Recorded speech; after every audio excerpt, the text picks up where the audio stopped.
The American Revolution Reconsidered. Ellis argues that the revolution was far more uncertain and fragile than later generations assume. Independence was not inevitable. It emerged slowly as colonists' ideas, loyalties, and identities changed. The revolution was intimate because it unfolded in people's homes, families, and consciences, not just on battlefields. Chapter 1. The Argument, 1763 to 1774. After the French and Indian War, Britain tried to tighten control over the colonies. Colonists initially did not seek independence. They wanted to preserve their rights as Englishmen. Protests against taxes, Stamp Act, Townshend Acts, were about constitutional principles, not separation. Ellis emphasizes how misunderstanding on both sides escalated the conflict. Chapter 2. The Choice, 1774 to 1776. This chapter focuses on the moment when reconciliation became impossible. Events like Lexington and Concord forced colonists to choose sides. Ellis shows how deeply divided Americans were, patriot, loyalist, and neutral. Independence became a reluctant decision, not an enthusiastic one, driven by Britain's refusal to compromise. Chapter 3. The Cause, 1776. Ellis examines Thomas Paine's Common Sense and the Declaration of Independence. Paine reframed the conflict as a moral struggle and made independence emotionally compelling. The Declaration, meanwhile, was both a philosophical statement and a strategic document aimed at foreign allies. The Revolution became about universal principles, even though reality often contradicted them. Chapter 4. The War, 1776 to 1781.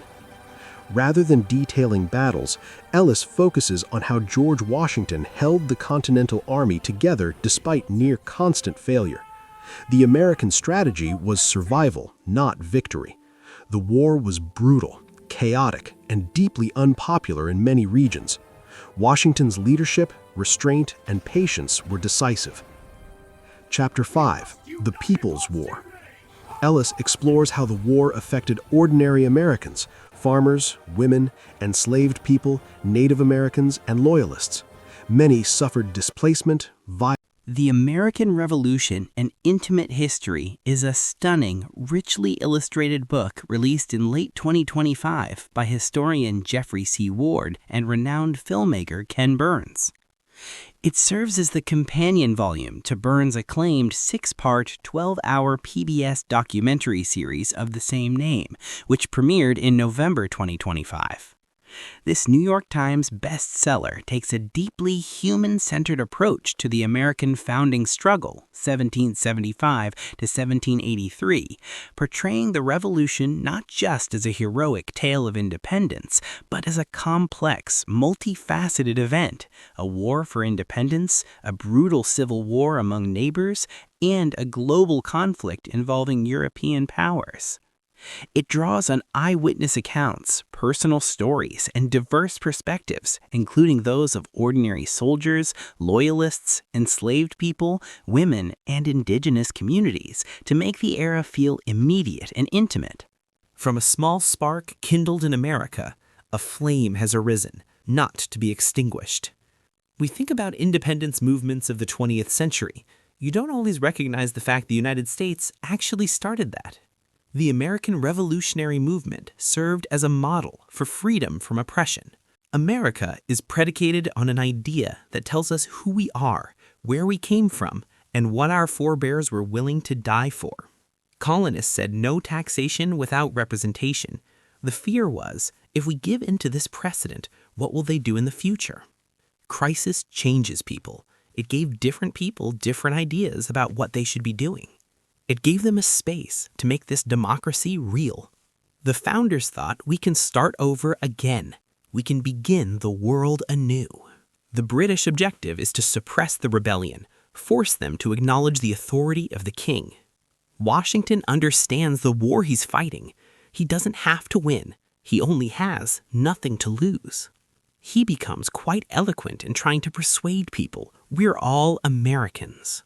We see regiments flip individuals who were not carrying arms, doing essential labor, including women. They are at the forefront of this movement. One of the most remarkable aspects is that you had such different places come together as one nation. It mushrooms into a global campaign that touches Europe and all parts of the world. It so excites us that we are the product of a revolutionary moment where the world turned upside down. To believe in America is to believe in possibility. And our position here is crucial. We must hold this line at all costs, study the terrain, and prepare for what lies ahead.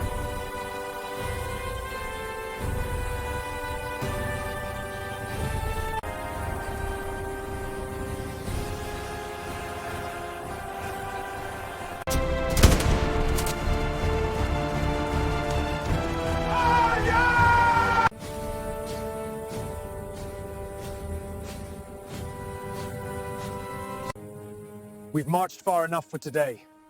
Let's make camp here and prepare for the journey ahead.